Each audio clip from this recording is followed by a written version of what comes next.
Bonjour à tous, bienvenue sur AZM6 pour ce petit tuto questions-réponses, destiné à répondre à la question de Sébastien Bud qui me demande comment on peut créer des groupes de vertices pour s'en resservir après, pour créer des sélections en fait, pour pouvoir s'en resservir après, donc les garder en mémoire tout simplement. Donc voilà, déjà on va voir la première chose. Donc pour créer des groupes de vertices, de faces, ici il faut aller sur cette icône ici, le petit triangle, un clic gauche, pour ouvrir cette fenêtre. Et dans cette fenêtre, vous avez donc ici groupe de vertices. Si vous voulez créer un groupe de vertices, vous allez faire plus, n'est-ce pas? Voilà.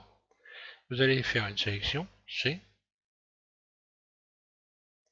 et puis vous allez assigner, voilà, cette sélection à ce groupe. Voilà, je vais assigner. Si je désélectionne tout A et que je fais ici sélectionner, je retrouve avec ma sélection qui réapparaît désélectionner. Je désélectionne. Et puis je peux en créer autant que je veux comme ça. Et bon, évidemment, cette façon de procéder, utiliser ce moyen pour garder en mémoire des groupes, peut être extrêmement intéressant. Je vais vous faire voir vite fait pourquoi. Donc déjà, pour rajouter un groupe, vous faites plus. Hein. Voilà, je vais sélectionner ça, par exemple. Voilà. Assigner. Voilà. Plus, je vais en refaire un nouveau. Assigner. Voilà. Donc là, j'ai trois groupes. Si je désélectionne tout, je rappelle celui-là, sélectionner. Puis ensuite celui-là, sélectionner. Puis ensuite celui-là, clic gauche à chaque fois, hein, voilà, je retrouve les groupes que j'ai sélectionnés. Je peux également donc les supprimer en faisant moins, hein, voilà, moins et moins. Voilà, je reviens à 0 ici et voilà. Et je peux créer autant de groupes que je veux. Donc par exemple, imaginons, on va voir que dans quel cas ça peut être intéressant. Des fois, vous avez des sélections, des sélections compliquées à faire. Si je désélectionne ici, les sélectionner en damier, voilà. Je vais faire I, je vais faire extrude surface, mode individuel, euh, je vais mettre en mode individuel, voilà, surface, voilà. Imaginons que voilà, j'ai cet ensemble là. Si je devais resélectionner par la suite ces pointes, j'aurais un gros problème. Donc en même temps que je modélise, là je vais par mesure de sécurité créer un groupe plus assigné, voilà. Ce qui fait que si par la suite je désélectionne ces éléments et que je veux retrouver cette sélection, ben, tout simplement, voilà, je sélectionne mon groupe, un clic gauche sur le groupe, puis sélectionner, voilà, je rallume, je retrouve ma sélection. Et des fois, bon, il y a vraiment des choses qui peuvent être compliquées à retrouver, donc il n'est pas inutile de prévoir un peu à l'avance que vous risquez d'avoir besoin de resélectionner des éléments, puisque là, si je m'apercevais par exemple que mes petits carreaux ici sont trop petits, voilà, je peux retravailler mes, mes faces sans complication. Si je devais les resélectionner, ça deviendrait très compliqué. Donc, on peut faire des groupes de sélection de cette manière, en utilisant donc groupes de vertices, hein, de faces, d'arêtes, enfin, etc. Hein. Et puis, on peut également utiliser des couleurs, par exemple. Je vais lui donner, je vais aller dans les couleurs ici, dans le matériau, donc. Donc là, je vais faire nouveau, une fois. Donc là, c'est le matériau de base, la couleur de base. Je vais refaire une nouvelle fois plus. Et je vais, voilà, par exemple, tiens, à mes faces, je vais leur donner une couleur rouge. Voilà. Je vais mettre en mode matériau. Assigner. Voilà.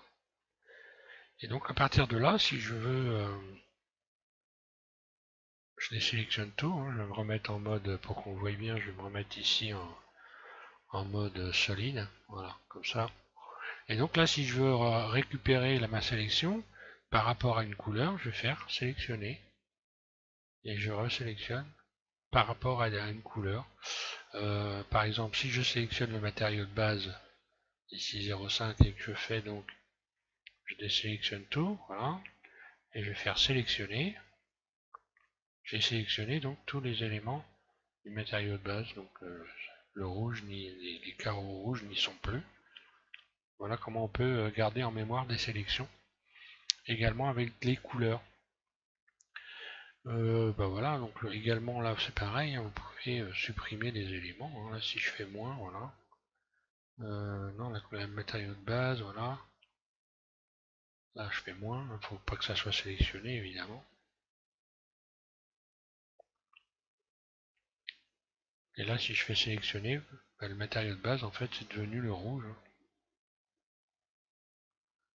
On va se remettre ici, matériaux, voilà. Elle est redevenue toute rouge, hein. Et donc je n'ai plus de moyen de resélectionner mes pointes, sauf en allant évidemment ici dans les groupes de vertices. Je me mets en mode, je désélectionne tout, voilà, sélectionner, et je retrouve mes pointes. Je pourrais leur redonner une nouvelle couleur, plus, nouveau. Allez, on va mettre du blanc, assigné par exemple, et voilà. Voilà pour les sélections par groupe, hein.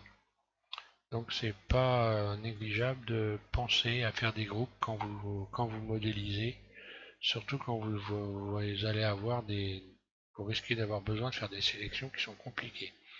Voilà, bah, pour ceux qui suivent, je vais quand même vous expliquer pour en ce qui concerne l'armure, hein, parce qu'on est en train de modéliser une armure actuellement. Enfin, je suis, puisque je modélise une armure.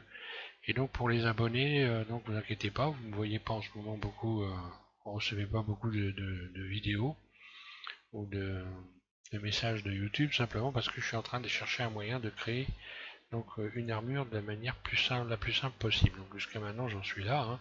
Je travaille dessus. Ceci dit, faire quelque chose de simple alors que c'est réellement compliqué à réaliser, c'est pas vraiment facile de trouver des solutions. Donc j'ai commencé à trouver des solutions.